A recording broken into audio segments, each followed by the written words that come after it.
Do you think your manga idea isn't interesting enough? Or maybe you're struggling to come up with an idea in the first place. You're not alone.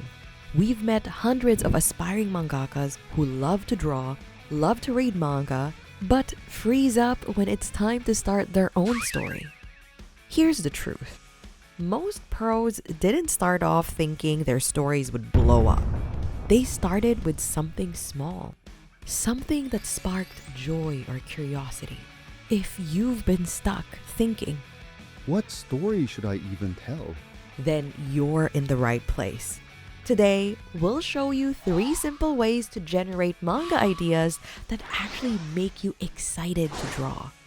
We've helped over 400 students do exactly this, alongside pro-Japanese mangaka mentors with 50 years of combined experience.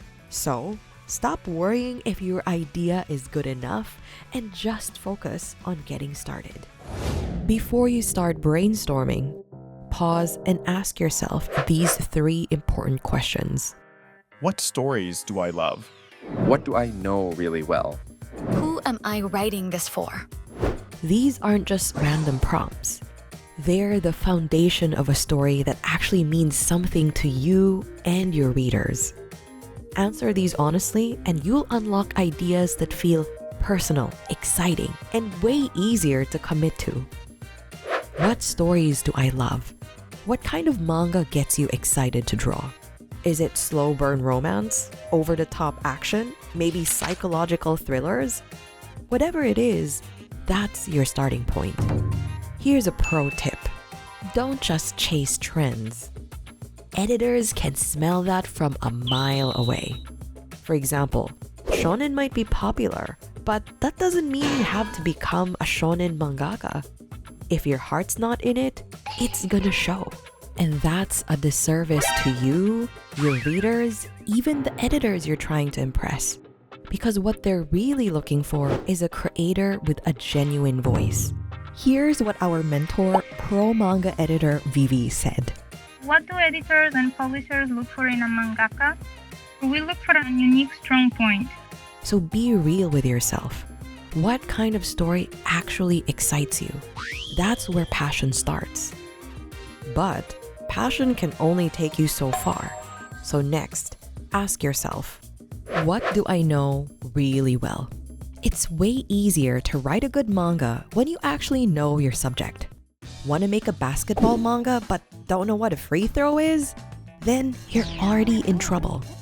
You don't need to be a pro athlete or an expert at your subject. But if you're writing about something specific, you need to live it, love it, or research the heck out of it. Maybe you want to write a Viking manga like Vinland Saga. Cool. But if you've never read about the Viking Age, it's gonna feel shallow.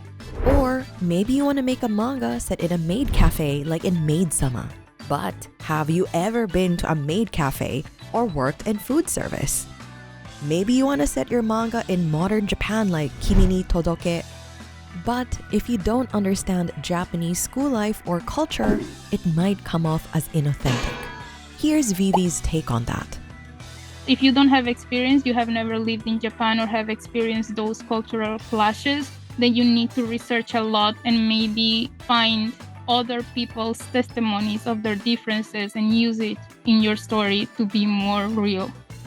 Because that stuff matters. Writing from experience or deep interest makes details feel real, and editors notice that. So basically, you gotta know what you're talking about, or at least put in serious research to fake it convincingly.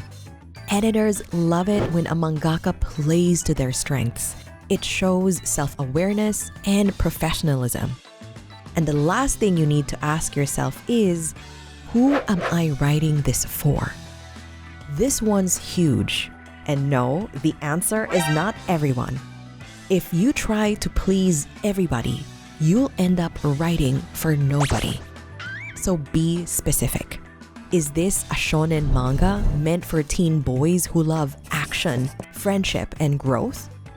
A shoujo series for readers who want romantic tension and emotional payoff? A seinen manga aimed at adults looking for something darker or more philosophical. The more clearly you define your audience, the easier it is to choose the right tone, set the right pacing, and pitch it to the right manga publisher. Because guess what? Editors don't just think about your story. They're also thinking, can I sell this to our readers? So make it easy for them. If you're serious about finally creating your first manga and you want to get feedback from pro mangakas and manga editors, then book a free one-on-one manga consultation call with us. We'll figure out the biggest thing holding you back and give you an exact roadmap of what you need to do next. The best part? We're sending our best students on an all-expense-paid trip to Japan's biggest comic convention, where you get the rare chance to get feedback from Japanese publishers. We'll even translate your manga to Japanese and hire a translator on the ground. It's fine if you're a beginner with no story just yet. We'll teach you everything you need to know. So, if you're ready to transform your manga journey, book your free manga consultation call through the link in the description. Most beginners find it hard to come up with a good idea, or sometimes even any idea at all. So, let's simplify the process. Try this brainstorming trick to come up with new ideas. Subject plus verb equals prompt. That's it. Just make a list of subjects you like, hobbies, people, concepts, anything goes. Then make another list of verbs or actions that you can mix and match with those subjects. Let's say you're a fan of fantasy shonen, especially those with underdog MCs. Make a list of possible subjects and verbs with the tropes in your favorite stories.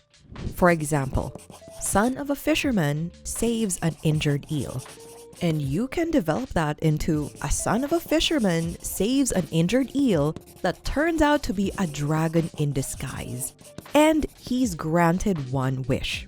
Or, only daughter of a warrior clan wants to prove that she's strong enough. You can develop that into the only daughter of a warrior clan wants to prove that she's strong enough to fight like her brothers and the rest of her family. Are these cliches? Maybe. But according to Vivi, a pro manga editor with 10 years of experience, that's totally fine. It's okay to use tropes as a starting point. As long as you add your own twist, then you're good. With all the stories and ideas out there, we can't make something super original anymore. The goal isn't to be perfect or 100% original. It's to create something you're excited about. Something that hooks readers and gives them a world to escape into. So don't overthink it. Throw ideas at the wall. One of them might just stick and change everything.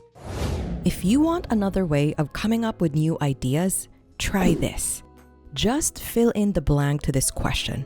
What if blank existed? Our mentor Vivi called it the 4 pillars of ideation. What if a certain protagonist existed? What if a strange tool or object existed? What if a specific kind of world existed? What if a unique ability existed? Basically, you fill in the blank with one point of interest and go from there. Ask yourself, what's it about this specific protagonist, tool, world, or ability that's so special? And does it present interesting possibilities? Let's break it down with some popular manga. I'm gonna give you a story idea. Try to guess which manga it's about. What if there was a young monkey-tailed boy living alone in the mountains? Do you know which manga this is? It's Dragon Ball. What if there was a special fruit that gave you magic powers, but in exchange, you wouldn't be able to swim? Do you know which manga this is? One Piece. What if a world existed where humans lived behind walls to escape man-eating giants? What manga is this? Attack on Titan. And finally, what if there was a man who could defeat anyone just by punching them once? What manga is this? One Punch Man. Even the simplest ideas can turn into great stories. And if your idea makes you curious, it'll probably hook your readers too. You don't need to figure out world building or power systems just yet. All you need is a solid starting point, something that makes you wonder, what happens next? Here's a bonus tip. Embrace serendipity. Sometimes the best ideas come out of nowhere. Maybe it's something you dreamed about or saw on the way home. And that random moment, it could be your next manga. That's why it helps to keep a notebook or a memo app close by. When an idea hits, you can catch it before it floats away. Even Hajime Isayama, the creator of Attack on Titan, found inspiration in an unexpected place. While working at an internet cafe, he encountered a drunk customer and realized just how scary humans can actually be, even if we're the same species. And that moment sparked the idea for the Titans. Just like Isayama sensei, you gotta open yourself up to these moments. Inspiration doesn't always come when you're searching for it. But if you stay curious, pay attention, and collect those little sparks, you'll beat that creative block so many beginners get stuck in. And who knows, one of those random ideas might become a story only you can tell. Got any ideas yet? If you're still drawing a blank, or if you've got ideas but don't know if they're manga ready, then book a free one-on-one manga consultation call with us. You'll get the opportunity to work with pro-Japanese mangakas, manga editors, and even get the chance to pitch to publishers in Japan in person. The best part? You'll be surrounded by an amazing support system of coaches and aspiring mangakas just like yourself. If you're ready for that next step, just hit the link in the description. If you want more writing tips, just check out this next video.